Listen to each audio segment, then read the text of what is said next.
বিয়ের আসরে আয়নাতে বরকনের মুখ দেখার পর্বের সময় আয়নায় নিজের প্রাক্তনের প্রতিবিম্ব দেখে ঘোমটা খুলে দাঁড়িয়ে পড়ল তুষ্টি। বিয়ের কনেকে হঠাৎ করেই বরের পাশ থেকে উঠে দাঁড়িয়ে যেতে দেখে উপস্থিত সবাই অবাক হয়ে গেছে। প্রায় সবার প্রশ্নও একই। এদিকে ভয়ে তুষ্টির হাত পা ঠান্ডা হয়ে আসছে। সামনে বসে থাকা রুক্ষ মানুষটার মুখে সেই চিরচেনা বাঁকা হাসি, যা দেখে তুষ্টির ভয়ের পরিমাণ আরও বৃদ্ধি পাচ্ছে। তুষ্টির এমন কাণ্ডে তার মা জুই বেগম উঠে এলেন স্টেজে। মেয়ের পাশে দাঁড়িয়ে মেয়েকে কাছে টেনে নিলেন। তুষ্টি, কি হয়েছে মা? এভাবে দাঁড়িয়ে থাকলি কেন? ও মা, আমার কি বিয়ে হয়ে গেছে? এটা কি ছোটদের মতো প্রশ্ন? মা, বিয়ে হয়েছে তোমার, সবার সামনেই হয়েছে। মাত্রই না 3 কবুল বললে। ও মা, আমি কোথাও যাব না, আমাকে এখানে রেখে দিলে হয় না? জুই বেগম জোর করে সবার দিকে তাকিয়ে হেসে এটা বোঝাতে চাইছেন যে কিছুই হয়নি, সব ঠিক আছে।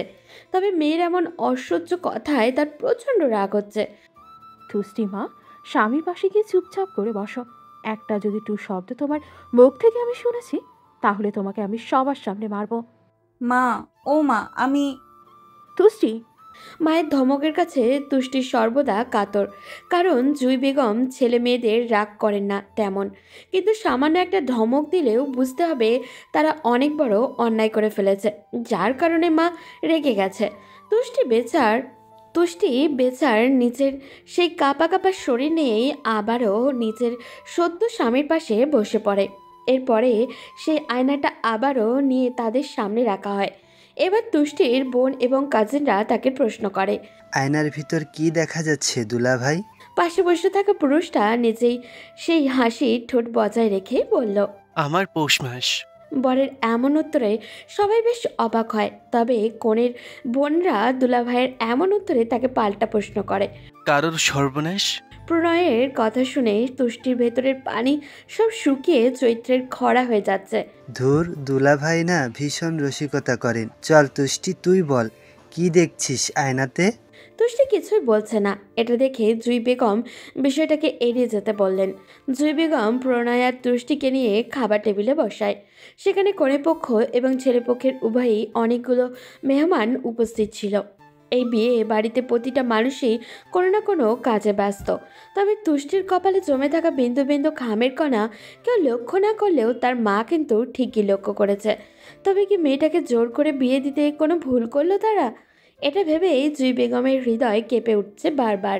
বিবাহের সমস্ত আচার অনুষ্ঠান শেষে এখন বিদায়ের পালা। তুষ্টির মা বাবার ছোট্ট সন্তান, এত আদুরে মেয়েটা প্রচণ্ড কান্নাকাটি করছে, যেন কেউ তার এক করুণ অবস্থা থেকে তাকে এখানেই রেখে যেতে বলে। কিন্তু পৃথিবীর অনেকগুলো সত্যির মাঝে এটাও একটা অনেক বড় সত্যি যে বিয়ের পর মেয়েদের তার বাবার বাড়ি ত্যাগ করতে হয়। তুষ্টির বাবা মতিউর মির্জা মেয়ে তার সদ্য বিবাহিত জামাইয়ের হাতে তুলে দেয়। আমার বড্ড আদরের মেয়ে বাবা, ওকে ভালো রেখো। চিন্তা করবেন না বাবা, ওর সব দায়িত্ব আজ থেকে আমার। প্রণয় চৌধুরী যখন কিছু দায়িত্ব নেয় তখন সেটা অক্ষরে অক্ষরে পালন করে। ধোকা আর ছলচাতুরি না আমি পছন্দ করি আর না নিজে করি। তোমাকে আমি অনেক ভরসা করি বাবা। প্রণয়ের কথা শুনে মির্জা সাহেব মেয়েকে বিয়ের জন্য ফুলে সজ্জিত গাড়িতে তুলে দেয়। গাড়ি এরপরে চলা শুরু করে তার নিজের গন্তব্যের দিকে। প্রণয়ের চেহারায় একটা গম্ভীর এবং কঠোর মনোভাব প্রকাশ পাচ্ছে। পাশে বসে থাকা চাতক পাখি তুষ্টির গলা শুকিয়ে কাঠ হয়ে গেছে। একটু যে পানি চাইবে সেটাও সাহস করে পারছে না সে। প্রণয় কোনো কথাই বলছে না। তার তুষ্টি অনেকক্ষণ যাবৎ ফুপাচ্ছে। হঠাৎ হঠাৎ করে কেঁপে কেঁপে উঠছে, অর্থাৎ হেঁচকি তুলছে। সামনের রাস্তা অনেকটা। তুষ্টিদের তুষ্টিদের থেকে প্রণয়ের বাড়িতে যেতে প্রায় 5-6 ঘন্টা সময় লাগে।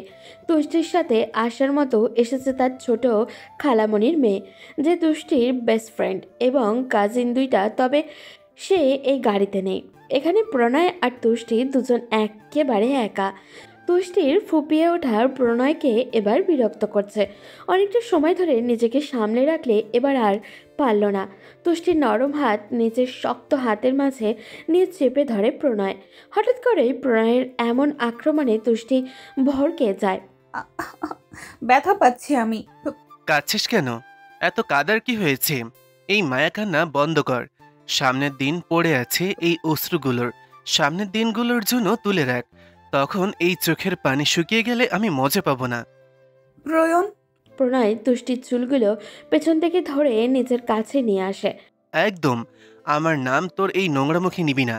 কি ভেবেছিলি এই প্রণয়ের বুকে আগুন জ্বালিয়ে দিয়ে অন্য ছেলের সঙ্গে ঘর বাঁধবি? তুষ্টি, তুই ভুলে গেলে কি করে এই প্রণয়ের বুকের আগুন নেভানোর জন্য তোর নয়ন থেকে গড়িয়ে পড়া ওই নোনা জলের প্রয়োজন? প্রণয়ের শক্ত থাবা থেকে তুষ্টি কোনোভাবেই নিজেকে ছাড়াতে পারছে না, তবে ব্যথায় তার চোখ বেয়ে পানি পড়ছে টপ টপ করে। আর একটা ফোঁটা চোখের পানি যদি নিচে পড়ে তাহলে বাসর ঘরের কাজটা অগ্রিম এই গাড়িতে শেষ করব আমি। আর তুই ভালো করে জানিস এই প্রণয় চৌধুরী যা বলে তাই করে। বলেছিলাম তোকে আমার সামনে দিয়ে কেউ তোকে বিয়ে করে নিয়ে যেতে পারবে না, বলেছিলাম না বল? প্রণয়ের প্রতিটা কথার সাথে তার হাতের মুঠি আরও শক্ত হচ্ছে। তুষ্টির মনে হচ্ছে চুলগুলো বুঝি এই মাথা থেকে ছিঁড়ে সব প্রণয়ের হাতে চলে আসবে। কি হলো, উত্তর দে। আমার ভীষণ কষ্ট হচ্ছে, ছাড়ুন আমাকে। কষ্ট? তোর মতন মেয়ের আবার কষ্ট হয় তুষ্টি? তোরা তো শুধু বুকে কষ্ট দিতে জানিস, কষ্ট পেতেও জানিস আশালি। প্রণয়ে এক ধাক্কায় তুষ্টিকে গাড়ির অপর পাশে ফেলে দেয়। প্রণয়ের ধাক্কায় তুষ্টি ছিটকে গাড়ির যে প্রান্তে গিয়ে পড়ে সেখানে লেগে হাতে এবং মাথায় আঘাত পায়। কান্না বন্ধ কর। প্রণয়ের চিৎকারে তুষ্টি একেবারে চুপ হয়ে যায়। মুখ দিয়ে কোনো প্রকার শব্দ করার সাহস তুষ্টির আর নেই। চোখ দিয়ে গড়িয়ে পড়ছে পানি, তবে মুখে কোনো কথা নেই। বিয়ের সময় দেওয়া কালো কাজলটাও লেপটে গেছে। প্রণয় আর একটা বাড়ির জন্য তুষ্টির দিকে ফিরে তাকালো না। প্রণয় চৌধুরী বিখ্যাত জুয়েলারি ব্যবসায়ী আলতাফ মাহমুদের বড় ছেলে। পেশায় নিজেও একজন ব্যবসায়ী। অবশ্য বাবার এত বড় ব্যবসা তারই কাঁধে এসে পড়েছে। প্রণয়ের একটা ভাই আছে, নাম নাবিল চৌধুরী। সে অবশ্য প্রণয়ের থেকে বেশ ছোট, এবং একটা বোনও আছে যার বয়স তুষ্টির সমান, অর্থাৎ তুষ্টি এবং প্রেমা একই ক্লাসে পড়ে। প্রণয়ের মতো শান্ত স্বভাবের মানুষ হয়তো পৃথিবীতে দুটো হয় না, কিন্তু যদি একবার কেউ তাকে ধোঁকা দেয় তবে তার জন্য প্রণয় হয়ে কাল বৈশাখীর ঝড়।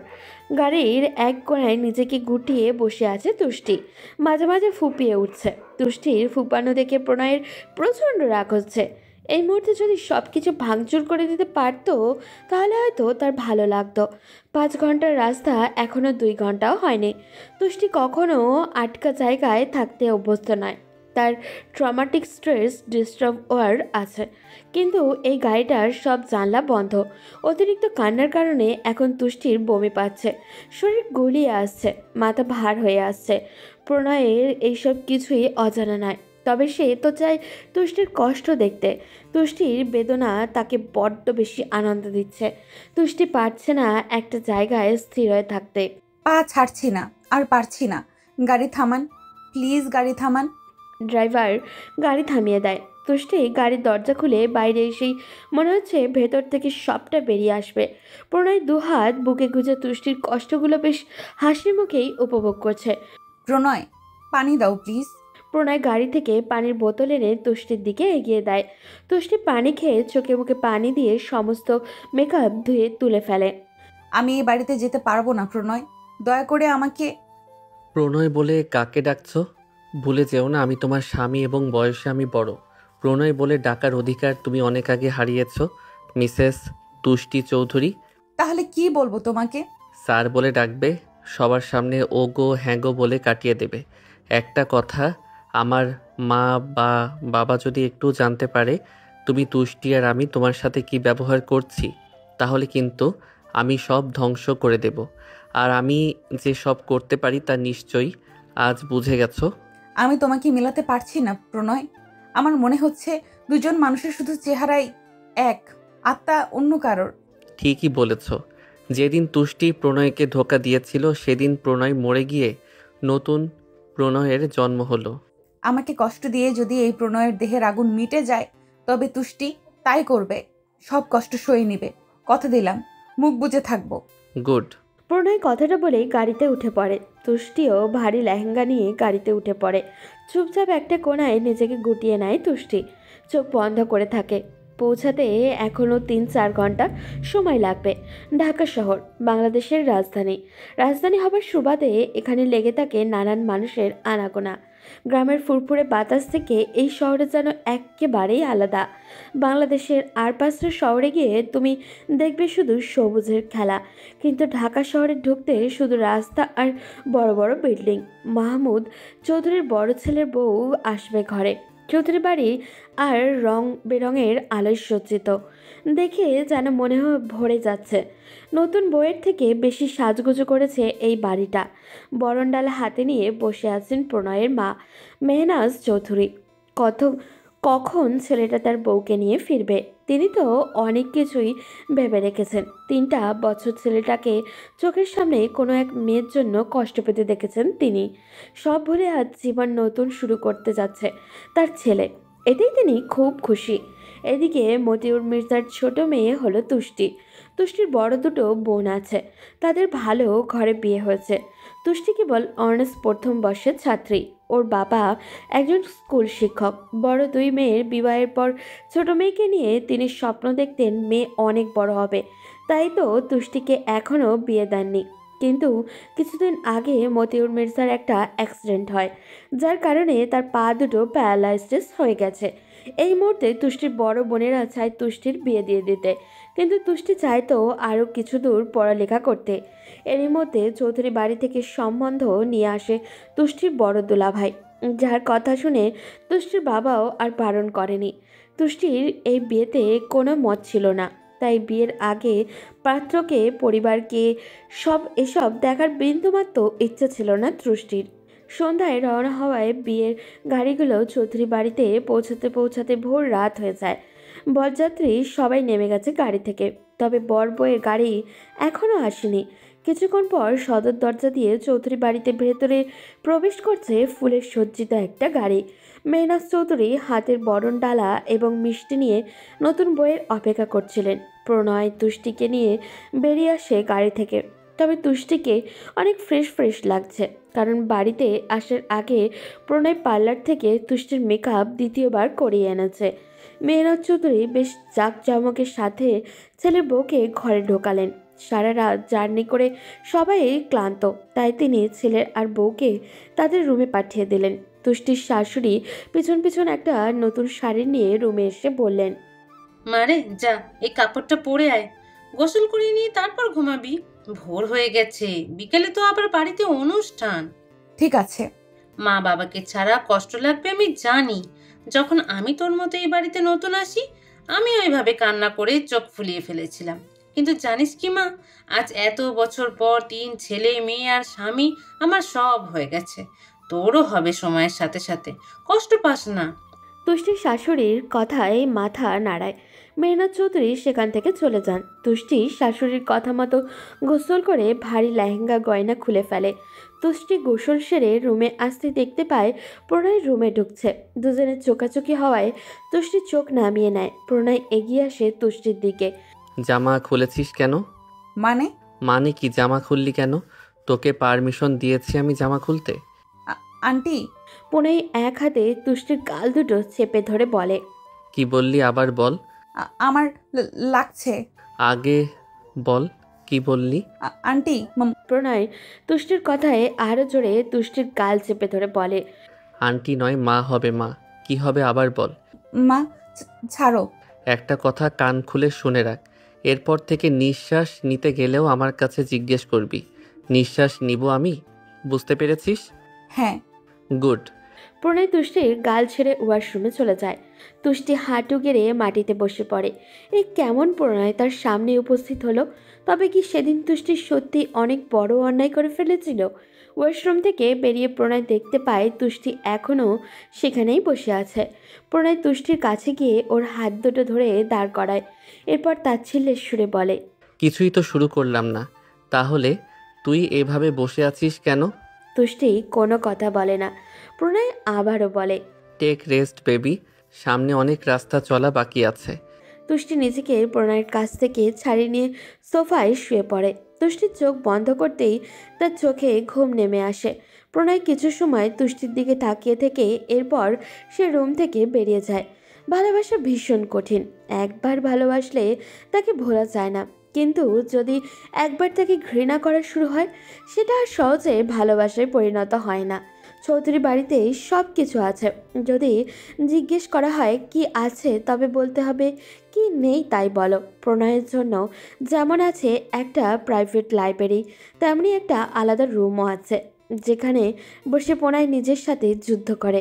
চারপাশে গুছিয়ে রাখা নেশা জাতীয় দ্রব্য প্রমাণ করে প্রণয় মাদকাসক্ত। কষ্ট ভুলতে মানুষ নাকি নানান ধরনের নেশাদ্রব্য সেবন করে। প্রণয়ের ক্ষেত্রেও কি সেটা বলা যায়? প্রণয় টেবিলের উপর মাথা ঠেকিয়ে বসে আছে। বেশ অনেকটা সময় হয়ে গেছে। মেহনাজ চৌধুরী ছেলেকে খুঁজতে খুঁজতে সেই রুমে আসে। প্রণয় এভাবে শুয়ে থাকতে দেখে তিনি দৌড়ে কাছে আসেন। প্রণয় বাবা, কি হয়েছে তোর? কিছু না মা। এভাবে শুয়ে আছিস কেন? কিছু হয়নি মা, শুধু শুধু চিন্তা করছো। নতুন বউ রেখে এখানে এসে বসে আছিস? আমার পেটেই তো তুই হয়েছিস, তাহলে আমি কিভাবে বিশ্বাস করে নিই তোর কিছু হয়নি? মা, কেন এত চিন্তা করো? রুমে যা। ইচ্ছে হচ্ছে না। প্রণয়। যাচ্ছি মা। প্রণয় উঠে নিজের রুমে চলে যায়। এদিকে তুষ্টি নিরিবিলি ঘুমিয়ে আছে সোফায়। প্রণয় তার দিকে তাকিয়ে আছে। কি নিষ্পাপ ওই মুখখানা! প্রণয়ের চোখ পেয়ে ঝর্ণার মতো পানি গড়িয়ে পড়ল। চোখের সামনে নিজের জীবনের সব থেকে করুণ দৃশ্য ভেসে আসে প্রণয়ের। বৃষ্টি ভেজা সেই সন্ধ্যা জীবনের সব থেকে কষ্টের সন্ধ্যা ছিল প্রণয়ের কাছে। প্রণয় উঠে গিয়ে তুষ্টির হাত ধরে তাকে শোয়া থেকে দাঁড় করায়। তুষ্টি চোখ খুলে প্রণয়ের দিকে অবাক হয়ে তাকিয়ে আছে। কেন এরকম করেছিলি সেদিন? আমার জীবন ধ্বংস করে দেওয়ার কোনো অধিকার তোর নেই তুষ্টি। কিছু করিনি আমি। করেছিস। আমার জীবনের সব কষ্টের মূল তুই। আমি তো ভালোই ছিলাম, কেন এসেছিলি আমার জীবনে? প্রণয়ের চিৎকারে তুষ্টি গুটিসুটি হয়ে পিছিয়ে যাচ্ছে বারবার। প্রণয় তুষ্টির হাত ধরে ওকে বিছানায় ছুঁড়ে ফেলে। তুষ্টি জানে এই কষ্ট তার নিতান্তের নিত্যদিনের সঙ্গী হতে যাচ্ছে। প্রণয়ের করা সমস্ত অত্যাচার তাকে এখন মাথা পেতেই মেনে নিতে হবে। প্রণয় তুষ্টির অনেক কাছে চলে আসে। 2টা বছরে তোর হাতটা পর্যন্ত ধরতে চাইনি আমি, জানিস কেন? তুষ্টি নিশ্চুপ হয়ে আছে। প্রণয় আরও রেগে যায়, জোর গলায় বলে, কথা বলছিস না কেন? এখন তোর সব কথা কোথায় গেল? যাইনি কোথাও। তুমি তো চাইছো নিজের স্বামীর অধিকার খাটাতে, তাই না? তাই করো, যা ইচ্ছা তাই করো। একে তো চুরি, তার উপর গলাবাজি। চুরি আমি করিনি, কোনো অন্যায়ও আমি করিনি। তোমার শাস্তি তুমি দাও, তবে জীবনের শেষ নিঃশ্বাস পর্যন্ত আমি বলবো আমি কোনো ভুল করিনি। প্রণয়ের রাগটা এবার বাঁধ ভেঙে যায়। তুষ্টির ঠোঁট দুটো জাপটে ধরে প্রণয় কামড় দিতে শুরু করে। যতক্ষণ না পর্যন্ত প্রণয়ের মুখের রক্তের স্বাদ অনুভব করে, ততক্ষণ পর্যন্ত তুষ্টির ঠোঁট ছাড়েনি প্রণয়। প্রণয়ের নিজের মুখটা উঠিয়ে দেখে তুষ্টির ঠোঁট কেটে রক্ত বের হচ্ছে। প্রণয় এটা দেখে আর কিচ্ছু করতে পারল না। তুষ্টির থেকে দূরে চলে আসে। তুষ্টি সেখানেই শুয়ে কান্না করতে থাকে। বেশ কিছুক্ষণ পর তুষ্টি শোয়া থেকে উঠে আয়নার সামনে এসে দাঁড়ায়। প্রণয়ের ঘৃণাগুলো তার শরীরের উপরে দাগ হয়ে থাকছে। কতই না সুন্দর ছিল, তাই না? ভালোবাসা বুঝি এমনই হয়? তুষ্টির নিয়তির উপরে তার ভীষণ রাগ হচ্ছে। এই নিয়তি এমন কেন? শখের মানুষটাকে খুব সহজেই পেয়ে গেলে এরপর সেই মানুষটাই হারালো। দিন শেষে আবারও তাকেই ফেরত দিল, কিন্তু সম্পূর্ণ আলাদা রূপে। সারা দিন পেরিয়ে যায় এভাবেই। বিকেলের দিকে প্রেমা মেকআপ আর্টিস্ট নিয়ে তুলি আর প্রণয়ের রুমে আসে। ভাবি কেমন আছো? ভালো। ওখানে দাঁড়িয়ে আছো কেন? ভেতরে এসো। মা পাঠালো সেজে নাও, রাতে তো অনুষ্ঠান আছে। তুমি সাজবে না? আমার জন্য আলাদা মানুষ আছে, তুমি সেজে নাও। কিছু প্রয়োজন হলে আমাকে বলো, কেমন? প্রেমার রুম থেকে বেরিয়ে যায়। তুষ্টিকে মেকআপ আর্টিস্ট সাজানো শুরু করে। চৌধুরী বাড়িটা আজ নতুন বইয়ের মতো করেই সেজেছে। কি সুন্দর অপূর্ব দেখাচ্ছে। সব আলোর ভেতরে অন্ধকার, শুধুমাত্র প্রণয় আর তুষ্টির মনটা। প্রণয় সারাদিন একবারও তুষ্টির সামনে আসেনি, তবে অনুষ্ঠানে সে সুন্দর করেই উপস্থিত হয়েছে। সব মেহমান চলে এসেছে বাড়িতে। প্রণয় কথা বলছে সব্বার সাথে। এর মাঝেই প্রেমা তুষ্টিকে নিয়ে উপস্থিত হয়। একটা গোলাপি রাঙা শাড়ি পরানো হয়েছে তাকে। কি সুন্দর দেখাচ্ছে মেয়েটাকে। প্রণয় ঠিক এভাবেই তুষ্টিকে একদিন দেখতে চেয়েছিল, কিন্তু আফসোস, সেই দিন হয়তো এই মুহূর্তে প্রণয়ের ভালোবাসার সব উজাড় হয়ে যেত তুষ্টির জন্য। কিন্তু এখন তুষ্টিকে দেখে সেই ভালো লাগা কাজ করলেও ভালোবাসাগুলো কেমন বদলে গেছে।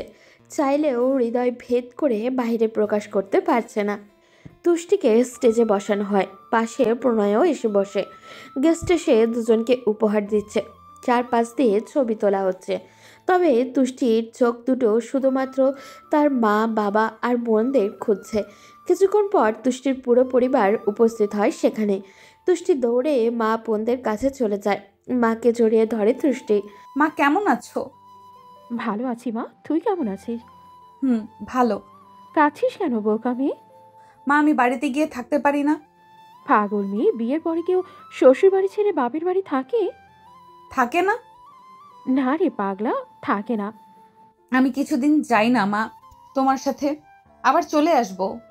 জুই বেগম মেয়ের চোখের পানি মুছিয়ে দিলেন। মারে, আমি জানি একটু কষ্ট হবে, কিন্তু মানিয়ে নিতে হবে। মা আমি তুষ্টির পুরো কথা শেষ হবার আগে পেছন থেকে প্রণয় এসে বলে। কি কথা হচ্ছে এখানে? তুষ্টি প্রণয়ের কথা শুনে চুপ হয়ে যায়। প্রণয় তুষ্টির কোমরে হাত দিয়ে নিজের কাছে টেনে বলে, জানি পরিবারকে ভালোবাসো, তাই বলে নতুন বউ হয়ে চোখের পানি ফেলবে? তুষ্টি ভয়ে চুপ হয়ে আছে। প্রণয় তুষ্টির শাড়ির ভাঁজে হাত দিয়ে বেশ জোরেই চেপে ধরে আছে। তুষ্টি ব্যথায় নড়ে উঠল। কি হয়েছে বউ, সমস্যা কোথাও? তুষ্টি শুধু প্রণয়ের দিকে তাকিয়ে দেখছে। লোকটা কেমন পাগলদের মতো রূপ দেখাচ্ছে। তুষ্টির মা পাশ থেকে হালকা হেসে বলে, না বাবা, সমস্যা কেন হবে? মেয়েটা আমার ছোট তো, তাই একটু বাচ্চামি করে। তুমি একটু বুঝিয়ে নিও, পাশে থেকো, এতেই হয়ে যাবে। চিন্তা করবেন না মা, আমি আমার স্ত্রীর সবটুকু খেয়াল রাখবো। আমার স্ত্রীও সে কথা খুব ভালো করে জানে, তাই না জান? তুষ্টিকে পাশ থেকে নিজের কাছে নিয়ে আসে প্রণয়। তুষ্টি চুপচাপ হয়ে গেল। এই বিষয়টা তুষ্টির আপু খেয়াল করেছে। মেয়েটা এত শান্ত নয়, তবে এভাবে শান্ত হয়ে যাবার বিষয়টা তার কাছে নতুন। তুষ্টি কখনোই এত ইমোশনাল নয়, এত কান্নাকাটিও করে না। তুমি ওকে ছেড়ে দাও, আমি একটু ওকে নিয়ে তোমাদের ছাদ থেকে ঘুরে আসি। জি আপু, আচ্ছা ঠিক আছে, যান, তুমি যেতে পারো। প্রণয়ের তীক্ষ্ণ চোখ দুটো বলে দিচ্ছে তুষ্টিকে চুপ থাকতে।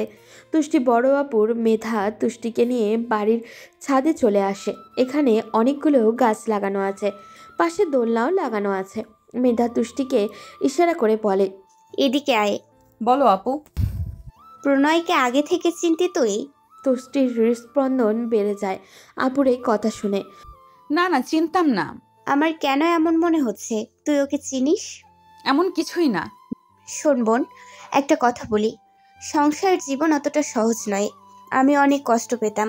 মা বাবাকে রেখে তোদের রেখে আমার ভীষণ কষ্ট হতো, কিন্তু সময়ের সাথে দেখ, সব কিছুর সাথে মানিয়ে নিয়েছি। দেখ বোন, তোর যদি এখানে কোনো সমস্যা হয় তুই সেটা আমাকে বলবি, আমি তোর সব কথা বুঝবো। প্রণয় যদি ভালো না হয় এই সংসার আমি তোকে করতে দেব না। বিয়ের আগে যে 1000বার বললাম বিয়ে করব না, তখন? বাচ্চাদের মতো কথা বলিস না। বিয়ে যখন দিয়ে দিয়েছো তখন এত চিন্তা করার কোনো প্রয়োজন নেই। কথাটা বলে তুষ্টির সেখান থেকে উঠে চলে যায়। মেধা অবাক হয়ে যায় তুষ্টির এমন আচরণে। তবে সন্দেহ আরও শক্তপোক্ত হলেও এই অনুষ্ঠান বাড়িতে মেধা আর কোনো কথা বলে না। সারা সন্ধ্যা অনুষ্ঠানের পর তুষ্টির শরীর নেতিয়ে গেছে। মা বোনদের বিদায় দিতে খুব কষ্ট হচ্ছিল তার, কিন্তু নিয়ম তো নিয়মই, যেতে তাদের হবেই। তুষ্টি, প্রেমা এবং প্রণয়ের কিছু কাজিন মিলে রুমে বসিয়ে দেয়। রুমটা আজ ভীষণ সুন্দর ফুলে সেজেছে। রাতটা তাদের জন্য ভীষণ গুরুত্বপূর্ণ। সবচেয়ে কিছু যেন স্বপ্নের মতো সাজানো। রুমে কিছু মোমবাতি রাখা হয়েছে, যা মিটমিট করে জ্বলছে এবং ভীষণ সুন্দর সুগন্ধ ছড়িয়ে পড়েছে চারিদিকে। তুষ্টি ফুলে সজ্জিত সেই খাটের মাঝ বরাবর বসে আছে। শরীরের সাজ জমকালো হলেও মনের ভেতরটা ক্ষত বিক্ষত হয়ে আছে ওর। বেশ অনেক সময় পর প্রণয় রুমে আসে। এই দৃশ্য তার স্বপ্নের মতো। এমন একটা দিনের জন্যই সে অপেক্ষা করছে কতদিন। আর সেই দিন এসেছে, যাকে নিয়ে হাজারো স্বপ্ন, তার সাথেই দিনটা এসেছে। কিন্তু মরে গেছে সেই প্রবল ইচ্ছে আর ভালোবাসা। প্রণয়ের পায়ের শব্দে তুষ্টির হৃদয় ভয়ে কেঁপে উঠছে বারবার। প্রণয় তুষ্টির কাছে এসে তুষ্টিকে নিজের কাছে নিয়ে আসে। তুষ্টির শরীর প্রণয়ের পুরুষালী ঘ্রাণ পেয়ে সামনেই কম্পন শুরু করে। এত কাঁপছিস কেন বল? অনেক বছর আগেই তো এগুলো সাজিয়ে রেখেছিলাম। প্রণয় তুষ্টির হাত ধরে নিজের বাহুডোরে আবদ্ধ করে ফেলে। তুষ্টির আর নড়বার জায়গা নেই। প্রণয় দাঁত কিরমির করে বলে, কিন্তু আমার ভালোবাসাগুলোকে দম বন্ধ করে মেরে ফেললি তুষ্টি। তুষ্টি অসহায় দৃষ্টিতে তাকিয়ে আছে প্রণয়ের দিকে। প্রণয় বাঁকা হেসে বলে, এভাবে তোর মায়াবী দৃষ্টি দেখে আমার রাগ কমে যাবে? যদি ভেবে থাকিস তাহলে ভুল ভাবছিস। আমি কখনোই আর এই মায়াবী চাহনিতে সব ভুলে যাব না। প্রণয় তুষ্টির গাল জোরে চেপে ধরে, এরপর দাঁত কিরমির করতে করতে বলে, আমাকে দেওয়া প্রতিটা কষ্ট আমার যখন মনে পড়বে তখনই শাস্তি পাবি তুই। ঠিক আছে, তোমার আদালতে যখন আমি আসামি তখন শাস্তিও ভোগ করতে আমি প্রস্তুত। প্রণয় তখন হিংস্র পশুর মতো তুষ্টির উপর ঝাঁপিয়ে পড়ে। এই যন্ত্রণা মনের, শরীর তো সেই কখনই এসব ব্যথার তোয়াক্কা করা ছেড়ে দিয়েছে। এই কষ্ট আর ব্যথা অসহনশীল হয়ে যাচ্ছে। প্রণয় তুষ্টিকে নিস্তেজ হয়ে যেতে দেখে তুষ্টির গাল দুটো চেপে ধরে। তুষ্টি আবারও চোখ খুলে তাকায়। চোখ বন্ধ করবি না যত সময় পর্যন্ত না আমি চাইব, তুই চোখ বন্ধ করতে পারবি না। ছেড়ে দাও, সারা জীবনের জন্যই তো তোমার কাছে বন্দি হয়ে গেছি, একদিনে এত কষ্ট দিবে? মাত্র শুরু জান, আরও অনেক কিছু বাকি আছে। প্রণয়ের হিংস্রতা তুষ্টির মাথা পেতে গ্রহণ করেছে। শান্তশিষ্ট প্রণয়কে একরকম হিংস্র বানানোর পেছনে তুষ্টির সব দোষ। তাই এই শাস্তি হয়তো কম হয়ে গেছে তার জন্য।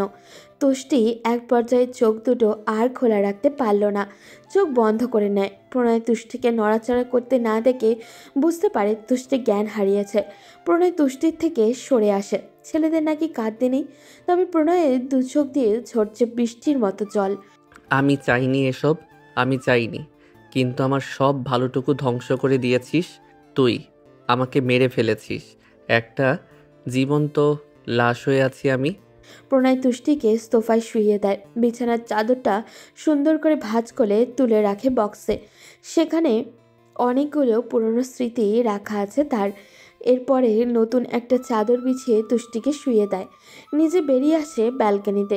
পকেট থেকে সিগারেট আর লাইটার বের করে একটা একটা সিগারেট ধরায় প্রণয়। এই 3 বছরে কারোর শূন্যতা কাটানোর জন্য সব ধরনের নেশা গ্রহণ করেছে প্রণয়, কিন্তু ভালোবাসার অদ্ভুত সেই নেশা পৃথিবীর কৃত্রিম কোনো নেশায় ভোলার নয়। বুকের মাঝের ফাঁকা জায়গাটা প্রিয়তমার ঠেকানো মাথায় পূর্ণতা পায়, পার্থিব কোনো নেশায় নয়। রাতটা এইভাবেই কেটে যায়। প্রণয় রুমে না গিয়ে ব্যালকনিতেই শুয়েছিল। ভোরের সূর্য যখন আকাশে উঁকি দেয় তখন প্রণয়ের চোখ খুলে যায়। সারা রাত একভাবে শুয়ে থাকায় ঘাড়ে তার ভীষণ ব্যথা হয়েছে। পরে রুমে এসে দেখে প্রায় তুষ্টি সেভাবেই শুয়ে আছে, যেভাবে তাকে রাতে রেখে গিয়েছিল। প্রণয়ের বুকটা মোচড় দিয়ে ওঠে। তুষ্টির মলিন হয়ে যাওয়া মুখটার দিকে তাকিয়ে থাকে প্রণয় এক ধ্যানে। কিছুক্ষণ পর তুষ্টির গালে হাত রাখে প্রণয়। চোখ তার কপালে উঠে গেল। তুষ্টির শরীরে আগুনের দরার থেকে বেশি গরম হয়েছে। তাহলে তার জ্বর এসেছে। অতিরিক্ত ব্যথায় জ্বর আসাটা স্বাভাবিক। প্রণয় এখন বুঝতে পারছে না তার কি করা উচিত। মাকে ডাকবো, কিন্তু মা যদি হাজারটা প্রশ্ন করে কি উত্তর দেব আমি? প্রণয় এসব ভাবতে ভাবতেই তুষ্টির পাশে এসে বসে। তুষ্টির শরীরে জ্বরের প্রভাব প্রণয় পর্যন্ত পৌঁছে যাচ্ছে। বিষয়টা প্রণয়কে এবার ভয় পাইয়ে দিচ্ছে। সে তুষ্টিকে নতুন একটা জামা পরিয়ে দেয়। এরপর 7-5 না ভেবে সোজা ডক্টরকে ফোন করে বাসায় আসতে বলে। প্রণয় চৌধুরী ফোন করে ডেকেছে তার বাড়িতে। ডক্টরের কপালে বিন্দু বিন্দু ঘাম জমেছে। পকেট থেকে রুমাল বের করে ঘাম মুছে ডক্টর সদর দরজা ঠেলে ভিতরে প্রবেশ করে। গার্ডদের সাথে ডক্টর দেখে অবাক হন মেহনাজ চৌধুরী। কি ব্যাপার ডক্টর, আপনি এখানে? ম্যাম, স্যার ডেকেছে সকাল সকাল ফোন করে। স্যার মানে প্রণয়? জি। ডক্টর, আমি তো কিছুই জানি না, চলুন তো উপরে গিয়ে দেখি। মেহনাজ চৌধুরীকে ডক্টর নিয়ে প্রণয়ের রুমে যায়। ঘরে ঢুকতে ঢুকতে প্রশ্ন করে। প্রণয় বাবা, কি হয়েছে? ঘরে ঢুকে মেহনাজ চৌধুরী তুষ্টির মলিন রূপটা দেখে স্তব্ধ হয়ে যায়। প্রণয় আমতা আমতা করে বলে, মা আসলে কি হয়েছে বৌমার? কিছু না মা, জাস্ট জ্বর এসেছে। জ্বর? এক রাতে জ্বর কি করে এলো? কাল যে ঠিক ছিল। ওর ভারী জামা পরে বেশিক্ষণ থাকার অভ্যাস নেই। এই কথা আমাকে আগে বলবি না? আমিও কালকে জেনেছি মা। ঠিক আছে ডক্টর, আপনি দেখুন আমার মেয়েটার কি হয়েছে। ডক্টর তুষ্টিকে চেক করে এবং খুব ভালোভাবেই করে বুঝতে পারে তুষ্টির কি হয়েছে। কিন্তু প্রণয়ের ওই দৃষ্টিতে স্পষ্ট বোঝা যাচ্ছে সেই মুহূর্তে তার মাকে কিছু জানাতে আগ্রহী না। সেজন্য ডক্টর ভয়ে তুষ্টির জন্য কয়েকটা ওষুধ লিখে দিয়ে বলে, আমার মনে হয় ঠান্ডা থেকে জ্বর এসেছে, তাই ওই ঔষধগুলো দিলেই হবে। আশা করছি সব ঠিক হয়ে যাবে। আমি তাহলে আসি। ডক্টর কথাগুলো বলে প্রণয়ের হাতে প্রেসক্রিপশন ধরিয়ে চলে যায়। মেহনাজ চৌধুরীর অত্যন্ত বিচক্ষণ মহিলা। তিনি বুঝতে পেরেছেন তার ছেলে নিশ্চিত কিছু করেছে, তাই তিনি সন্দেহ নিয়ে প্রণয়কে ডাকলেন। প্রণয়, হ্যাঁ মা। তুই একটু রুম থেকে বেরিয়ে যা। কেন মা? আমার বৌমার সাথে কথা আছে। কিন্তু জ্বরে তুষ্টির জ্ঞান নেই মা। তো কি হয়েছে? আমি তোর মা নাকি তুই আমার মা? তুমি আমার মা। তাহলে যা, আমি ডাকলে তবে আসবি। প্রণয় মায়ের কথার উপরে আর কিছু বলতে পারে না, বেরিয়ে যায় রুম থেকে। মেহনাজ চৌধুরী তুষ্টির কাছে এসে বসে। তুষ্টির শরীর থেকে ওড়নাটা সরায়। ক্ষত স্থানগুলোর কিছু ঝলক দেখেই মেহনাজ চৌধুরী বুঝে যায় কি ঘটেছে এখানে, কিন্তু ছেলেকে এইসব ব্যাপারে বলবেন কি করে। মেহনাজ চৌধুরী পানি আর লবণ মিশিয়ে তাতে কাপড় ভিজিয়ে তুষ্টির কপালে ধরে। তুষ্টি চোখ বন্ধ করে রেখেছে। পানির স্পর্শে তার চোখে সে একটু একটু করে খোলার চেষ্টা করছে, কিন্তু মাথা যন্ত্রণায় সম্ভব হচ্ছে না। প্রণয়ের মা আস্তে করে বললেন, তুষ্টি মা, আন্টি। খুব খারাপ লাগছে? একটু। মারে একটা প্রশ্ন জিজ্ঞেস করবো, উত্তর দিবি? বলো। তুই কি প্রণয়ের জীবনের প্রথম সেই নারী যাকে সে হারিয়ে ফেলেছিল? তুষ্টি চোখ খুলে শাশুড়ির দিকে তাকায়। তাহলে প্রণয়ের জীবনে সত্যি আর কোনো নারী জায়গা করে নিতে পারেনি? সেই প্রথম, আর এই বিষয়ের মাধ্যমে সেই নারী শেষ নারী। কথাগুলো ভেবে তুষ্টির চোখের জল গড়িয়ে বালিশে গিয়ে পড়ে। তুষ্টির চোখের পানি মেহনাজ চৌধুরীকে উত্তরটা দিয়েই দিয়েছে। তিনি একটা দীর্ঘশ্বাস ফেলে বললেন, নিয়তি বড্ড অদ্ভুত, তাই না রে মা? কথাটা বলে তিনি সেখান থেকে নিজের রুমে চলে যান। যাবার সময় প্রণয়কে রুমে যেতে বলেন। প্রণয় রুমে এসে দেখে তুষ্টির কপালে কাপড় দেওয়া। সে যতদূর তার মাকে চিনে, তার তো এখানে থাকার কথা সারাদিন। তবে কি তার মা সবটা জেনে গেল? প্রণয় তুষ্টির কাছে এসে বসে। মাকে কিছু বলেছিস? তুষ্টি অসহায় দৃষ্টিতে মাথাটা দুদিকে নাড়ায়। প্রণয় আর কিচ্ছু বলে না, তবে নীরবে তুষ্টির সেবা করে যায় সারাদিন। খাওয়ানো, গা মুছিয়ে দেওয়া, ঔষধ দেওয়া সব একাই করছে ও। সকাল গড়িয়ে রাত হলো। তুষ্টির জ্বর কিছুটা কমেছে আগের থেকে। সে খাটের একপাশে আধশোয়া হয়ে বসে আছে। পুরনো কিছুদিনের কথা মনে পড়ে যায় তুষ্টির। বর্ষাকাল, গ্রামের চারিদিকে থই থই পানি। বর্ষা বরাবরই ভালো লাগে তুষ্টির, তবে এই বর্ষার দিনে কেন জানি না তার খুব ইচ্ছা হচ্ছে তার জনাবকে এক ঝলক হলেও সামনে থেকে দেখতে। কিন্তু তার জনাব যে ভীষণ ব্যস্ত। তুষ্টির গ্রাম থেকে কতটা দূরে তার বসবাস, সে কি আসবে এখানে? সাত পাঁচ চিন্তা বাদ দিয়ে তুষ্টি ফোন করে তার জনাব প্রণয় চৌধুরীকে। 2 রিং হতেই ফোনটা তুলে প্রণয়। কি ব্যাপার জনাব, কি করছেন? কাজ করছি। খুব ব্যস্ত? না, বলো। তুমি বলতে পারো। বলছি যে কেমন আছো? আমি ভালো আছি, তুমি কেমন আছো? এখনো ভালো নেই, তবে ভালো হয়ে যাব তুমি যদি একটা কাজ করো। কি চাও? একটু আসবে এখানে। কোনখানে? তোমার মহারানীর বাসভবনে। আমার তো অনেক কাজের চাপ, তুমি তো জানো সব। আমার মিটিং আছে রাতে। জনাব হীরা মতি সোনা জহরত কিছুই চাইনি, শুধু তোমার দর্শন চেয়েছি, তাও দিবে না? প্রণয় হাসে তার প্রিয়তমার মিষ্টি কথা শুনে। মেয়েটা বড্ড পাগল। কিন্তু আমি যে ভীষণ ব্যস্ত। একটু আসো না, একটু দেখবো, বিশ্বাস করো, একটু দেখবো। তুষ্টির মায়াবী সেই কথায় ফেলার মতো ক্ষমতা প্রণয়ের তখন নেই। হাজার কাজ, হাজার কথা, ব্যস্ততা, রাতে মিটিং মাথায় থাকা সত্ত্বেও প্রণয় চলে আসে তার প্রিয়তমার গ্রামে। সকাল 6টায় রওনা হলে পৌঁছানো সময় লাগবে 4 ঘন্টা। বাইরে কি ঝুম বৃষ্টি হচ্ছে, চারিদিকে থই থই পানি। তারপরেও ভিজতে ভিজতে তুষ্টি তাদের মাঠে চলে আসে।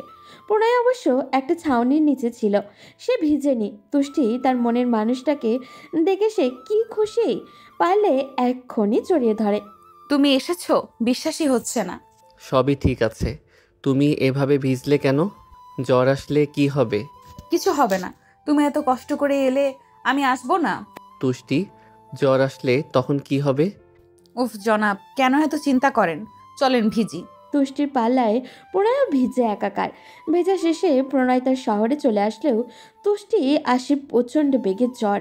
সেই জ্বরের তীব্রতা এতখানি তুষ্টি কোনো কথাই বলতে পারছে না। শরীর কাঁপুনি শুরু হয়ে যায় তুষ্টির। তাকে হসপিটালে ভর্তিও করা হয়। তুষ্টির জন্য সেই দিন মিটিং করতে লেট হয় প্রণয়ের। তবে অনেক ঝামেলাও ছিল তার। কিন্তু তুষ্টির এই খবরটা জানা মাত্র প্রণয় আবারও চলে আসছে গ্রামে। মা, বোন, বাবা এত খাবারের কথা বলছে, কিন্তু তুষ্টি কিছুই খেতে নারাজ। দূর থেকে এইসব দৃশ্য দেখে প্রণয় কিছুই করার নেই। এই মুহূর্তে সে তুষ্টির কাছেও যেতে পারবে না। প্রণয় এবার বুদ্ধি বের করে ডক্টরের কাছে গিয়ে ডক্টরকে নিজের পরিচয় দেয়। আপনি এখানে, বলুন কি সাহায্য করতে পারি? 103 নাম্বার কেবিনে যে পেশেন্টটা আছে ও আমার অনেক কাছের একজন মানুষ। চিন্তা করবেন না মিস্টার চৌধুরী, আমি সম্পূর্ণভাবে তাকে সুস্থ করে তোলার চেষ্টা করব। সেটা আপনি অবশ্যই করবেন, কিন্তু এই মুহূর্তে আপনার সাহায্য চাই। কেমন সাহায্য? আমাকে আপনার পোশাক দিন, আমি আপনার পরিচয়ে তার কাছে যেতে চাই।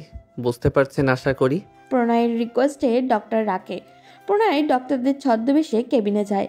সেখানে ডক্টর যাওয়ার কারণে বাড়ির লোকদের বের করে দেওয়া হয়।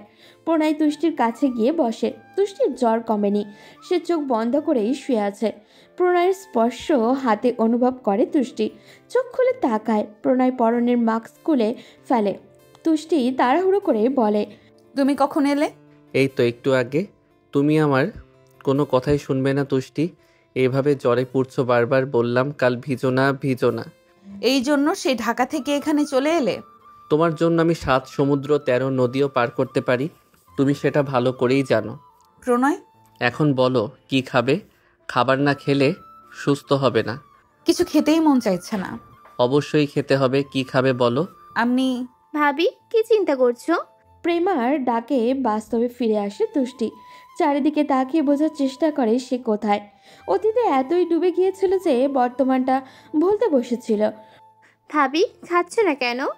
প্রেমা, তুমি কখন এলে? মাত্র এলাম। বুয়া খাবার দিয়ে গেছে কত আগে, তুমি এখনো খাওনি কেন? খেতে ভালো লাগছে না। তা বললে হয়? তুমি যদি খাবার না খাও তবে সুস্থ কিভাবে হবে? মন তো চাইছে এই অসুস্থতায় মরে যাই। প্রেমা, তুই ঘরে যা। প্রণয়ের কথা শুনে চোখে চোখ মেলে তাকায় তুষ্টি। প্রেমা নিজের জায়গা ছেড়ে উঠতে উঠতে বলে, ভাইয়া, তুই এসেছিস? আচ্ছা বস, আমি যাই।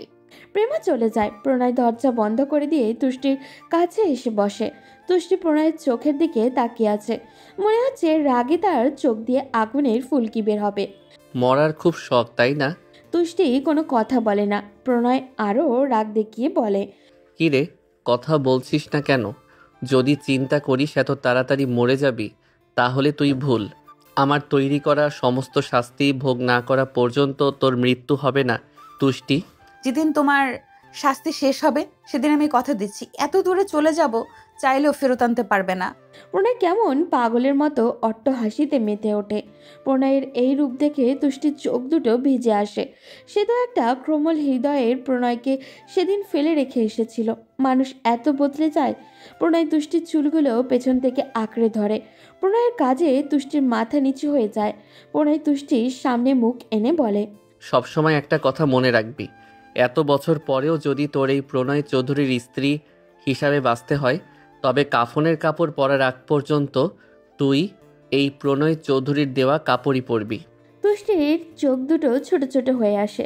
প্রণয় তুষ্টির চুল ছেড়ে দেয়। তবে যেটা লক্ষণীয় সেটা হলো তুষ্টির চুল উঠে আসছে প্রণয়ের হাতে। প্রণয় বেশ অবাক হয়ে সেদিকে তাকিয়ে আছে। এরপর সোজা ব্যালকনিতে চলে আসে। এসে ডক্টরকে কল করে। Hello doctor Sabrina. হ্যাঁ মিস্টার চৌধুরী, বলুন। তুষ্টির মাথা থেকে চুল কেন ছিঁড়ে আসছে? কিভাবে লক্ষ্য করলেন? ওর মাথায় হাত দিয়েছিলাম। জ্বর কতদিন হলো? কাল রাত থেকে। সমস্যা না মিস্টার চৌধুরী, হয়তো আজ উনি নিজের যত্ন নেওয়ার সুযোগ পাননি। আপনি আপনার স্ত্রীকে এখন কেয়ার করুন, ওনাকে খাবার খাইয়ে ওষুধ খাইয়ে দিন। ওকে ডক্টর। প্রণয় ফোন কেটে রুমে আসে। এরপর তুষ্টিকে কোলে তুলে নেয়। তুষ্টির চোখ বন্ধ করেই মনে হচ্ছে যেন হাওয়ায় ভাসছে। এই ছাড়ুন আমায়, নিচে নামান। বেশি কথা বলো না। প্রণয় তুষ্টিকে নিয়ে ওয়াশরুমে চলে যায়। গিজার অন করে গরম পানি দিয়ে তুষ্টিকে ফ্রেশ করিয়ে নতুন জামা পরিয়ে দেয়। এরপর চিরুনি দিয়ে চুল আঁচড়ে দেয়। তুষ্টি চোখ সরু করে তাকিয়ে আছে আয়নার দিকে। প্রণয় চুল বাঁধতে বাঁধতে আয়নার দিকে তাকায়। এরপর গম্ভীর মুখ করে বলে, বউ এনেছি বিয়ে করে, এত সহজে যদি তার অসুখের পরিণতি হয় তাহলে কি হবে? ইহ, আমি কোনো রুগী না। তুষ্টি একটা ভেংচি কাটে। এই ভেংচি অনেকগুলো বছর ধরে দেখেনি প্রণয়। মনের মধ্যে আলাদা রকম শুভ অনুভব হলো তার। আসলে ভালোবাসার মানুষটা কতটা পাগল হয়ে যায়। প্রিয়তমার ভেংচি কাটাও তখন সুন্দরতম ব্যস্ত হয়ে যায়। প্রণয় খাবার নিয়ে তুষ্টির সামনে বসে, নিজে হাতে খাবার খাইয়ে দেওয়া শুরু করে। তুষ্টিও বাধ্য বাচ্চার মতো সব খাবার খেয়ে নেয়। খাবার শেষে প্রণয় ওষুধ খাইয়ে দেয় তুষ্টিকে। খাওয়া দাওয়া পর্ব শেষ হতে না হতেই তুষ্টি আবারও ঘুমিয়ে যায়। প্রণয় তুষ্টির পাশে বসে আছে। তুষ্টি নিরিবিলি ঘুমন্ত চেহারা প্রণয়ের বুকের মাঝে আগুনের দাহ বাড়িয়ে দিচ্ছে। তুষ্টিকে দেখা হয়তো এই জীবনে তার কখনোই শেষ হবে না। নিজের পরিস্থিতির উপরে নিজেই হাসে প্রণয়। এরপর তুষ্টির পাশে থেকে উঠে বাইরে চলে আসে। মেহনাজ চৌধুরী অনেকক্ষণ আগেই ছেলেকে ডেকেছিল, কিন্তু তুষ্টির যত্ন নেওয়ার জন্য প্রণয় মায়ের কাছে যাওয়ার সময়টুকুও পায়নি। তাই প্রণয় দ্রুতই মা বাবার রুমের কাছে চলে আসে। মা, মেহনাজ চৌধুরী ছেলেকে ভেতরে আসতে বলেন। প্রণয় ভেতরে যেতে যেতে বলে, কি হয়েছে মা? যে মেয়েটার জন্য দিনের পর দিন রাতের পর রাতে তো কষ্ট পেতে দেখেছি তোকে, আজ সেই মেয়েটাকেই ঘরের বউ বানানি। প্রণয় মায়ের কাছে এসে বসে। মায়ের কোমল হাত দুটো নিজের হাতের ভাঁজে নিয়ে বলে, মা, যার জন্য এতগুলো বছর কষ্ট পেয়েছি তাকে ছাড়া অন্য কাউকে বউ হিসেবে মানা আমার পক্ষে সম্ভব ছিল কি? বাবা, আমার একটা কথা রাখবি? রাখার মতো হলে কেন রাখবো না? বাবা, সম্পর্কটাকে সুস্থ করে নে। প্রতিশোধ খেলা এবার বন্ধ কর। সব কিছু স্বাভাবিকভাবে মেনে নেওয়ার চেষ্টা কর বাবা। এটাই বলবে শুধু? বাবা, তোর বাপ এখানে নেই। তবে মেহনাজ চৌধুরী পুরো কথা শেষ করার আগেই রুমে প্রবেশ করলো প্রণয়ের বাবা। স্বামীকে দেখে চুপ হয়ে যান মিসেস চৌধুরী। তুই যা, তুষ্টির কাছে যা। প্রণয় বুদ্ধিমান ছেলে। মায়ের কণ্ঠ শুনে সে বুঝতে পারে এই মুহূর্তে কথা বলার সঠিক সময় নয়, তাই সে সেখান থেকে উঠে চলে যায়। এদিকে প্রণয়ের বাবা প্রণয়ের মাকে বললেন, কি হয়েছে মেহনাজ? জানো না, বৌমার জ্বর এসেছে। বৌমা অসুস্থ। মিস্টার চৌধুরী কোনো উত্তর না দিয়ে ওয়াশরুমে চলে যান। একটা দীর্ঘশ্বাস ফেলেন মেহনাজ চৌধুরী। যেমন বাপ তেমন ছেলে। এদিকে প্রণয় রুমে চলে আসে। তুষ্টির ঘুমন্ত শরীরের পাশে নিজেও গা এলিয়ে দেয় প্রণয়। চোখ বন্ধ করে চুপচাপ তুষ্টির শরীরের পাশে থাকার চেষ্টা করছে প্রণয়। তুষ্টির চুলের ঘ্রাণ মাতাল করা, সেই আগের মতোই আছে। কালকে ভোরে হয়তো সব কিছুই ঠিক হয়ে যাবে, আবার আগের মতো সুন্দর একটা সকাল দেখতে পারবে প্রণয়। এই আশা বুকে বেঁধে ঘুমিয়ে যায় প্রণয়। পরদিন সকাল। তুষ্টি পুরোপুরি সুস্থ। এই মুহূর্তে শরীরে কোনো রোগ ছিল বলে মনে হচ্ছে না তুষ্টির। ঘুম থেকে উঠেই তুষ্টির পাশে প্রণয়কে পায়নি, তাই ঘরের বইয়ের মতোই নিজেই গোসল করে শাড়ি পরে কিচেনে চলে আসে। মেহনাজ চৌধুরীর ড্রয়িং রুমে বসে বসে সার্ভেন্টদের বাসার কাজ বুঝিয়ে দিচ্ছিলেন। বউ সাজে তুষ্টিকে নেমে আসতে দেখে তিনি উঠে দাঁড়ান। কি ব্যাপার বৌমা, কোথায় যাচ্ছ? আম্মু, আপনার কাছেই যাচ্ছিলাম। বাহ, এই না হলে বউ, এতদিন পর আমাকে আম্মু বলে ডাকলে। তুষ্টি মৃদু হাসে। আজ সকালে উঠে সে মনে মনে কল্পনাও করছে এই প্রণয় চৌধুরীর মনে সে আবারও জয় করবে। মানে করবেই। তাকে প্রণয় চৌধুরীর মনটা আবারও হাসিল করতেই হবে। সে এখন এই বাড়ির বউ, সব কিছুতে তার অধিকার ফলাতেই হবে। নিজেকেও এবার নির্দোষ প্রমাণ করার সময় চলে এসেছে। আম্মু, আপনার খাওয়া শেষ? হ্যাঁ মা, আমার নাস্তা করা শেষ। তোমার শরীর কেমন আছে এখন? আমি অনেক ভালো আছি মা। আসুন তবে আমরা দুপুরে রান্না করি। সার্ভেন্ট আছে আম্মাজান, আপনি রেস্ট করুন। আরে আম্মু, সমস্যা নেই, চলুন, আমাকে খেতে দিবেন আর সব বুঝিয়ে দিবেন। আপনার রান্নাঘরে কোথায় কি আছে? এত তাড়াতাড়ি দায়িত্ব নেওয়া লাগবে না, চলো আগে খেতে দিই তোমায়। মেহনাজ চৌধুরী তুষ্টিকে টেবিলে বসিয়ে খাবার এগিয়ে দেয়। তুষ্টি খাবার শেষ করে শাশুড়ির সব বারণ উপেক্ষা করেও লেগে যায় রান্না করতে। অনেকগুলো পদ নিজের হাতে রান্না করে। মেহনাজ চৌধুরী রান্নাঘরে এসে রীতিমতো অবাক। আরে মেয়ে, কি করেছিস? এত রান্নার কি দরকার? আমরা এই কয়জন মানুষ। হ্যাঁ আম্মু, সব মজা হবে ইনশাল্লাহ। কি পাগল মেয়ে, কালকেই এত জ্বর ছিল শরীরে, আজ চাঙ্গা হয়ে গেল সব কিছু। ওই একটু একটু হয়। বলছি মা, সবাই কখন আসবে? প্রণয়, ওর বাবা আজ বাসায় খাবে বলল, এই জন্য আমি সার্ভেন্টদের রান্নার বিষয়টা বুঝিয়ে দিচ্ছিলাম। কখন আসবে? চলে আসবে একটু পরেই। আমি তাহলে গোসল করে নামাজ পড়ে আসি। এদের সব সাজিয়ে দিতে বলো। ঠিক আছে মা, তুমি যাও। তুষ্টি দৌড়ে উপরে চলে আসে, জামা নিয়ে গোসল করে নামাজও পড়ে নেয়। নামাজ পড়ে জায়নামাজ ভাঁজ করার সময় প্রণয় কোথা থেকে হাজির। প্রণয়কে অফিস স্যুটে দারুণ সুন্দর লাগে। তুষ্টি হালকা হেসে বলে, বাবা, এলিয়েন মহাশয়, আপনাকে তো বেশ সুন্দর দেখাচ্ছে। প্রণয় বেশ অবাক হয়ে তাকায় তুষ্টির দিকে, ভ্রু কুঁচকে প্রশ্ন করে, কি বললে? বললাম এলিয়েনকে আজকে মানুষের মতো সুন্দর লাগছে। প্রণয় বেশ অবাক হয়ে তাকিয়ে আছে তুষ্টির দিকে। আগে তুষ্টি তাকে এটা বলেই খেপাতো, আজ এতগুলো বছর পর আবার সেই পরিচিত ডাক। প্রণয় বুকে হাত গুজে দেওয়াল ঘেঁষে দাঁড়ায়। তুষ্টি তড়িঘড়ি করে বলে, চলুন এলিয়েন সাহেব, অনেক রান্না করেছি, জলদি ফ্রেশ হয়ে আসুন, খাবার সাজানোও হয়ে গেছে। প্রণয় তুষ্টির এইসব কাণ্ড দেখে বেশ অবাক, তবে মনের ভেতরে আলাদা এক রকমের ভালো লাগা কাজ করছে। এমনই তো চাওয়া ছিল তার। প্রণয় হেসে ওয়াশরুমে চলে যায়। তুষ্টি নিজের লাগেজের সব কাপড় রেখেছে কাবার্ডে। সেখানে একটা বক্স, সোনালি রঙের আঁকিবুকি করা। বাক্সটা দেখতে ভীষণ সুন্দর। তুষ্টি বক্সটা হাতে নিয়ে সেখান থেকে একটা লকেট বের করে। আজ অনেক বছর পর এই লকেট এবং চেন সে গলায় দিল। কি সুন্দর এই লকেটটা! এটার ভার আছে। বেশ নামকরা জুয়েলারি ব্যবসায়ী হওয়ার সুবাদে গহনার ব্যাপারে ভালোই ধারণা আছে প্রণয়ের। সেই মানুষটা যখন তার সবচেয়ে আপন মানুষকে কিছু গিফট করেছে, তখন তার মান নিশ্চয়ই সবচেয়ে সেরাই হবে। তুষ্টি মনে মনে কথাগুলো ভাবতে ভাবতে প্রণয় বেরিয়ে আসে ওয়াশরুম থেকে। এরপর তুষ্টিকে নিয়ে নিচে চলে আসে। ছেলে এবং বউকে একসাথে নামতে দেখে মিস্টার চৌধুরী তাকিয়ে আছেন সেদিকে। মেহনাজ চৌধুরী স্বামীর চাহনি বুঝতে পেরে একটু এগিয়ে এসে বলেন, মির্জা বাড়ির সেই ছোট মেয়েটাই আজ তোমার বড় বউ হয়ে গেল মিস্টার চৌধুরী। প্রণয়ের বাবার তীক্ষ্ণ দৃষ্টিতে তাকিয়ে আছেন মেহনাজ চৌধুরীর দিকে। মেহনাজ চৌধুরী একটু হাসেন। তুষ্টি সবাইকে খাবার সার্ভ করে। প্রেমা খাবার মুখে দিয়েই বলে, বাহ ভাবি, কি সুন্দর রান্না করেছো, অনেক মজা হয়েছে।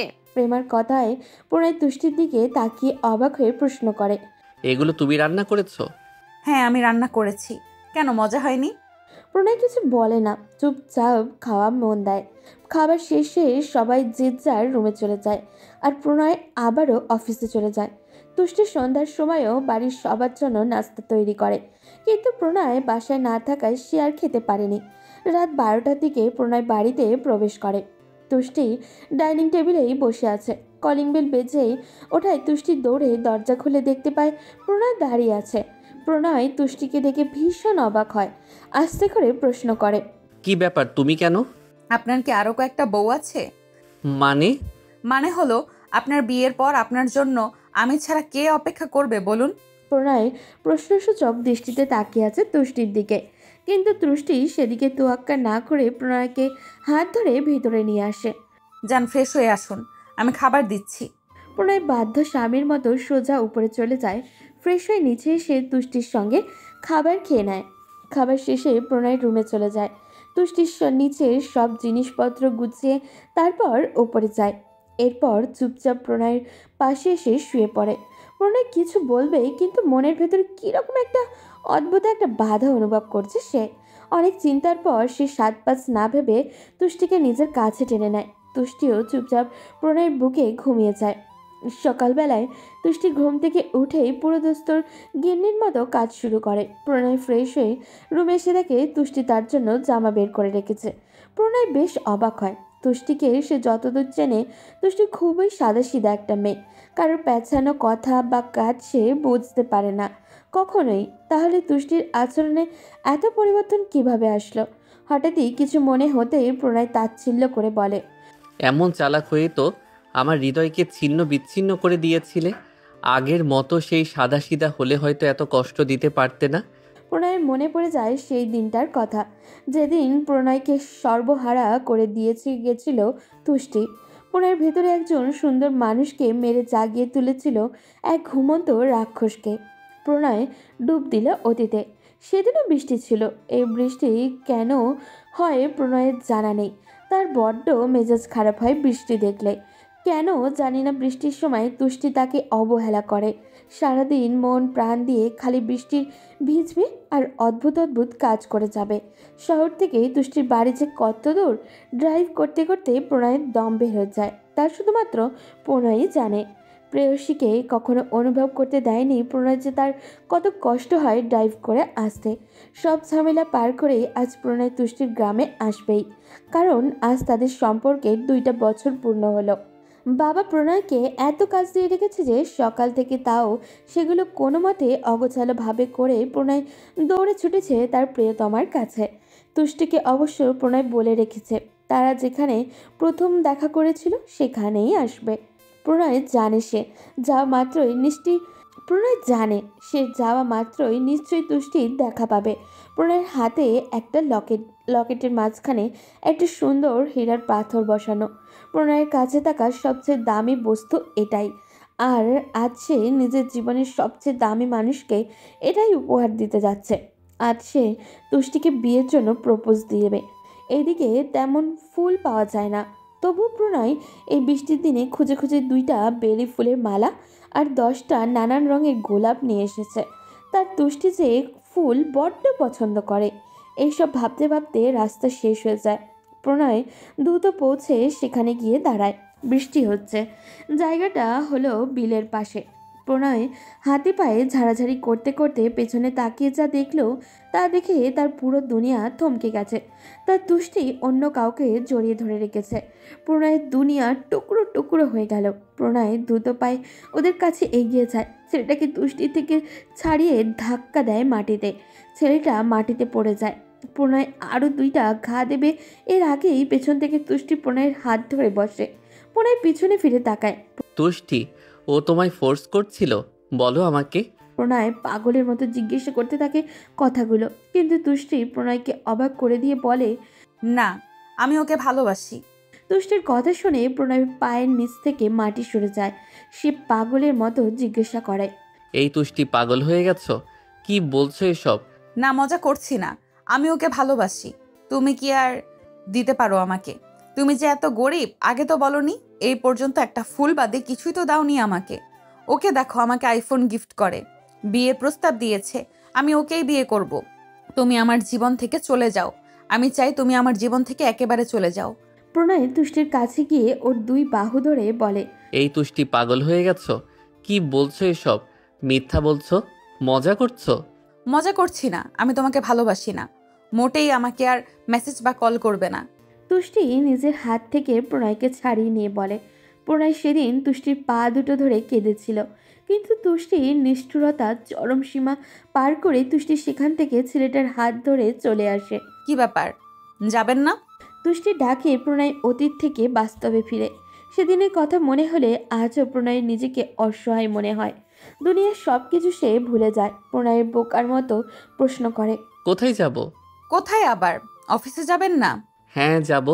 প্রণয় জামা পরে রেডি হয়ে নেয়। তুষ্টি নিচে এসে ব্রেকফাস্ট সাজিয়ে দেয়, কিন্তু প্রণয় তা দেখেও না দেখার ভান করে চলে যায়। তুষ্টি পেছন থেকে বলে, কি ব্যাপার, খাবার খেয়ে যান। আমার কাছে এসব ফালতু খাবারের জন্য সময় নেই। কিন্তু আমি সকালে উঠে কষ্ট করে সব বানিয়েছি। আমার কিছু করার নেই। তুমি কি নিজেকে দেখেছো তুষ্টি মির্জা? তোমার মতো মেয়ের সাথে আমাকে যায়? করুণা করে বিয়ে করেছি। করুণা না করলে তোমার মতো গরিব ঘরের মেয়েকে চৌধুরী বাড়ির রানী বানানোর শখ কারোর ছিল না। তোমার অবস্থান সব সময় মাথায় রাখবে। কথাটা বলে প্রণয় বেরিয়ে যায়। প্রণয়ের যাওয়ার দিকে ছলছল নয়নে তাকিয়েছিল তুষ্টি। চোখের পানি গড়িয়ে গাল বেয়ে পড়ার আগে সেটা মুছে ফেলে তুষ্টি। কিছু না বলে উপরে আসতে নিলে সামনে তার শাশুড়িকে দেখতে পায় তুষ্টি। পকেটে হাত দিয়ে তিনি দাঁড়িয়ে আছেন সিঁড়িতে। তুষ্টি ওনাকে দেখে নিজেকে শক্ত করে ফেলে। প্রণয়ের বাবা হালকা হেসে বলেন, আমার ছেলেকে পাওয়া এত সহজ নয় বৌমা। হাজার পরিকল্পনার পরেও যদি সে আমারই স্বামী হয়, তবে প্রকৃতি আপনার ছেলেকে আমার স্বামী হিসেবেই সৃষ্টি করেছে বাবা। কথা বলে তুষ্টি উপরে চলে আসে। মিস্টার চৌধুরী হাত মুঠো করে নেন। এদিকে নিজের রুমের সামনে দাঁড়িয়ে এইসব দৃশ্য খুব ভালো করেই পর্যবেক্ষণ করছিলেন মেহনাজ চৌধুরী। তিনি বাঁকা হেসে বিড়বিড় করে বলেন, বাপ বেটা দুটোকেই সাহায্য করবে এই মেয়ে। রাত 12টা। প্রণয় আজও বাড়ি ফেরেনি। তুষ্টি খাবার সামনে নিয়ে বসে আছে। প্রণয় ফেরার কোনো নাম নেই। কিছুক্ষণ পরেই কলিং বেল শব্দে তুষ্টি টেবিল থেকে মাথা ওঠায়। দ্রুত পায়ে দরজা খুলতেই প্রণয় তার গায়ের উপরে পড়ে। প্রণয় ড্রিঙ্ক করেছে। আপনি কি সব খেয়ে এসেছেন? কি খাবো বলো? তোমায় তো আর পাইনি, তোমার নেশা এসব দিয়ে মিটিয়েছি। কথাটা বলেই প্রণয় তুষ্টির গলায় নাক ডুবিয়ে দেয়। তুষ্টি নিজেকে ছাড়িয়ে নেওয়ার চেষ্টা করতে করতে বলে, কি করছেন? এটা লিভিং রুম। হ্যাঁ, লিভিং রুম তো কি হয়েছে? আমার বউ, যা খুশি তাই করব। ছাড়ুন আমাকে। ছাড়তে তো ধরিনি জান। প্রণয় তুষ্টিকে নিয়ে তার রুমে চলে আসে। রুমে এসেই তুষ্টিকে ছুঁড়ে ফেলে বিছানায়। আরেক দফা অত্যাচারের জন্য প্রস্তুত তুষ্টি। তবে তার মতো মেরুদণ্ডহীন মানুষের এটাই প্রাপ্য। সময়ের সাথে সব কিছু আগের মতো করে নেবে। এইসব যতই ভাবুক না কেন, তবুও প্রণয়ের এইসব আচরণ তুষ্টিকে ভেতর থেকে ভেঙে ফেলে বারংবার। ভোরের সূর্য প্রণয়কে জানান দিল পৃথিবীর বুকে সকাল নেমেছে। চোখ দুটো হালকা করে খুলে প্রণয় বুঝতে পারে সে কারোর উন্মুক্ত বুকের ওপরে শুয়ে আছে। প্রণয়ের মাথাটা প্রচণ্ড রকমের ব্যথা করছে। মাথায় হাত দিয়ে প্রণয় একটু উঁচু হয়ে দেখতে পায় নিচে তুষ্টি। তুষ্টি বিছানার সাথে বোধহয় লেগে আছে। তার শরীরটা দেখে ক্ষত বিক্ষত লাগছে। প্রণয় এবার উঠে বসে। কালকে রাতের কথা মাথায় আসতেই প্রণয় দ্রুত বিছানা ছেড়ে নেমে দাঁড়ায়। নিজের চুল নিজের হাতে মুঠোয় ধরে নেয় প্রণয়। প্রণয়, এটা কি করলি রাগের বশে? আল্লাহ আমাকে ক্ষমা করো, আমি এসব কি করে ফেলেছি। প্রণয় দ্রুত তুষ্টির মুখে হাত রেখে বলে, জান কি হয়েছে? ওঠো না জান, আমি সরি। তুষ্টির কোনো নড়াচড় নেই। প্রণয় তুষ্টিকে পাজাকোলা করে তুলে ওয়াশরুমে নিয়ে ফ্রেশ করিয়ে দেয়। জামা পরিয়ে বিছানায় শুইয়ে দেয়। প্রণয় ভীষণ চিন্তায় পড়ে যায়। দ্রুত মাকে ডেকে আনে। মিসেস চৌধুরী মাত্র ঘুম থেকে উঠেছেন। প্রণয়ের ডাকে দ্রুত ছেলের রুমে আসেন তিনি। কি হয়েছে বাবা? মা, ও চোখ খুলছে না। মেহনাজ চৌধুরীর অন্তরাত্মা কেঁপে ওঠে। তিনি চিন্তিত কণ্ঠে বলেন, ডক্টরকে কল করেছিস? মিসেস চৌধুরী গিয়ে তুষ্টির পাশে বসে। তুষ্টির কপালে হাত দিয়ে বুঝতে পারে জ্বর এসেছে। তুষ্টিকে ভালো করে পর্যবেক্ষণ করতেই মেহনাজ চৌধুরী সবটা বুঝতে পারেন। চোখে পানি চলে আসে। মনে পাশ থেকে আস্তে করে বলে, মা। খবরদার তুই আমাকে মা বলে ডাকবি না। মা কি বলছে এগুলো? একটা ধর্ষক আমার ছেলে হতে পারে না। কিন্তু মা, ও আমার বিবাহিত স্ত্রী। হোক তোমার বউ, কিন্তু তার অনুমতি ছাড়া তাকে স্পর্শ করেছো মানে তুমি তাকে রেপ করেছ। বুঝেছো প্রণয়? দ্রুত ডক্টরকে ফোন করো। প্রণয় দ্রুত ডক্টরকে ফোন করে। কিছুক্ষণ পর ডক্টর আসে। প্রণয়ের মা মিসেস চৌধুরী মাথা নামিয়ে নেন। কিছুক্ষণ চুপ করে থাকার পর আস্তে করে জিজ্ঞাসা করেন, ডক্টর, এইসব ব্যাপারে আমি কথা বলতে চাচ্ছি না, প্লিজ বলুন আমার মেয়েটা কেমন আছে? অবস্থা মোটামুটি ভালো। ওনার রেস্টের প্রয়োজন। সময় মতো খাবার ঔষধ দেবেন আর চেষ্টা করবেন ওনার সাথে মানুষের মতো আচরণ করার। কথাটা বলেই ডক্টর প্রেসক্রিপশন মিসেস চৌধুরীর হাতে ধরিয়ে দিয়ে চলে গেল। মিসেস চৌধুরী ধপ করে বসে পড়েন বিছানায়। প্রণয়ের মুখেও কোনো কথা নেই। প্রণয়ের মা রাগে গজগজ করছেন। এই জীবনে তাকে এত অপমানিত হতে হবে তিনি কখনো কল্পনাও করেননি। হঠাৎই তিনি চিৎকার করে নিজের মেয়েকে ডাকতে থাকেন, প্রেমা, এই প্রেমা। মায়ের ডাকে প্রেমা রুমে বেরিয়ে আসে। মাকে রেগে থাকতে দেখে তাড়াহুড়ো করে জিজ্ঞাসা করে, কি হয়েছে মা? আমার সাথে আয়, তুষ্টিকে নিয়ে গেস্ট রুমে শিফট করব। কেন, কি হয়েছে মা? বেশি কথা বলিস না, যেটা বললাম সেটাই করবি। প্রেমা মায়ের ধমকে চুপচাপ কাজে লেগে পড়ল। তুষ্টিকে নতুন রুমে শিফট করা হলো। প্রণয় পাথরের মতন বসে আছে। প্রণয়ের মা প্রেমাকে তুষ্টির কাছে রেখে ছেলের সামনে এসে মুখোমুখি হয়ে বসলেন। প্রণয় লজ্জায় মাথা নিচু করে ফেলে। তখন মা তার কাঁধে মাথা রেখে বললেন, চলো আজকে তোমায় আমি নতুন একটা গল্প শোনাই। তুষ্টি নামের একটা মেয়ের সঙ্গে তোমার দেখা হয়েছিল যখন তুমি গ্রামে গিয়েছিলে। প্রথম দেখায় মেয়েটাকে এত ভালো লেগে যায় যে তুমি তার থেকে নাম্বার নিয়ে আসো। অনেকদিন কথা বলে প্রপোজ করো। তুষ্টি কখনোই তোমার টাকার প্রতি পাগল ছিল না, কারণ তুষ্টি জানতোই না তুমি এত বড়লোক পরিবারের সন্তান। ধীরে ধীরে দুইজনই বড় হতে থাকো। তোমার বাবার ব্যবসার দায়িত্ব এসে পড়ে তোমার কাঁধে। কিন্তু তুমি সবচেয়ে বড় ভুল করেছো যখন তোমার বাবা জুয়েলারির ব্যবসা সবচেয়ে দামি হীরাটা তুমি তোমার গার্লফ্রেন্ডকে দিয়ে দেওয়ার প্ল্যান করো। তোমার বাবা তুমি নিজে থেকে জানানোর আগে এই ব্যাপারটা জেনে যায়। তুষ্টির বাবাকে তোমার বাবার পছন্দ হয় না, কারণ ওরা অনেক গরিব। তাই তোমার বাবা সেদিন তুষ্টির বাবাকে ডেকে অপমান করেন এবং তুষ্টির বড় অপর ছোট বাচ্চাটাকে আটকের হুমকি দেয়। তোমার সঙ্গে যদি সম্পর্ক ছিন্ন না করে তবে ওদের পুরো পরিবারকে শেষ করে ফেলবে। তুষ্টিও ভয় পেয়ে তোমার বাবা যা বলে তাই করে। তুমি সেদিন ভীষণ ভেঙে পড়েছিলে, আমি সবই জানতাম, কিন্তু আমার হাত পা বাঁধা ছিল, কিছুই করতে পারিনি। পরে তো তুমি প্ল্যান করে সেই তুষ্টিকেই বিয়ে করলে, কিন্তু তুমি যে কষ্ট পেয়েছো এতগুলো বছর, তুষ্টিও সেই কষ্ট পেয়েছে। প্রণয় মায়ের সব কথা শুনে মাথা তুলে তাকায়, কান্না ভেজা চোখে মায়ের দিকে তাকিয়ে প্রশ্ন করে, আম্মু, তুমি এসব সত্যি বলছো? তোমার মা মিথ্যা বলে না, এটা নিশ্চয়ই এত বছরে বুঝে গেছো। এখন কি করতে হবে সেটা আমাকে হয়তো বলে দিতে হবে না। বলে মিসেস চৌধুরী ছেলের মাথায় হাত বুলিয়ে দিয়ে চলে গেলেন। প্রণয় এবার শব্দ করে কেঁদে দেয়। তার চোখের সামনে এতদিন ধরে এই বিশ্বাসঘাতকতার পর্দা টানানো ছিল, অথচ সে একটা বারের জন্য সেটা বুঝতে পারেনি। এদিকে শারীরিক অসুস্থতা আর মানসিক চাপ তুষ্টিকে আরও দুর্বল করে তোলে।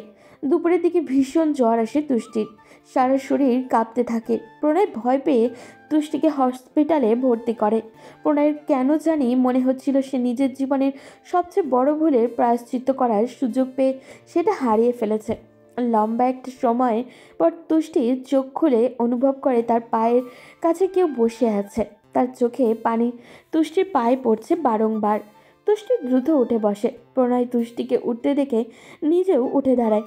তুষ্টি চারিদিকে তাকিয়ে দেখে সে হসপিটালে। তার মনে হচ্ছে সে লম্বা একটা সময় ঘুমিয়েছিল। এদিকে প্রণয় তুষ্টির দুই বাহু ধরে জিজ্ঞাসা করে, জান, কি হয়েছে? উঠেছো কেন? আগে বলো তুমি কাঁদছো কেন? কত সময় এভাবে চোখ বন্ধ করেছিলে তুমি জানো? কত সময়? টানা 2টা দিন। 2 দিন? হ্যাঁ, 2 দিন। ও, তুমি কাঁদছো কেন?